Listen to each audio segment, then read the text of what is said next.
আমাদের পরিষ্কার পরিচ্ছন্নতা অভিযান ছিল উলিপুর পৌরসভা এবং হসপিটাল।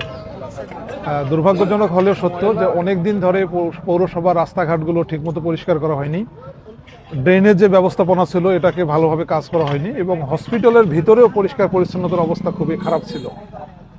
সো আপনারা নিশ্চয়ই দেখেছেন যে বাংলাদেশ জামায়াতে ইসলামের আমির ডাক্তার শফিকুর রহমান উনি ওনার নির্বাচনী আসন থেকে এটা শুরু করেছেন। তারই ধারাবাহিকতায় আমাদের যে একটা পরিচ্ছন্ন উলিপুর গড়ার প্রয়াস, এইটার অংশ হিসাবে আমরা আমাদের আজকে পরিচ্ছন্নতা শুরু করেছি। আমরা কয়েক শত ভলান্টিয়ার সকাল থেকে শুরু করে আমরা চেষ্টা করেছি গোটা পৌরসভার ভিতরে রাস্তাগুলো, ড্রেনেজগুলো, বিশেষ করে যেখান থেকে দুর্গন্ধ ছড়ায় এই জিনিসগুলো পরিষ্কার করতে।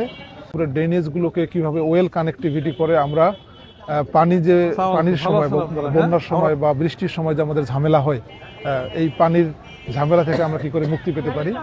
হসপিটাল আমরা পরিষ্কার করেছি এবং হসপিটালের যে সমস্যাগুলো আছে এগুলো আমরা আইডেন্টিফাই করে সেগুলো সমাধানের আমরা চেষ্টা করতেছি।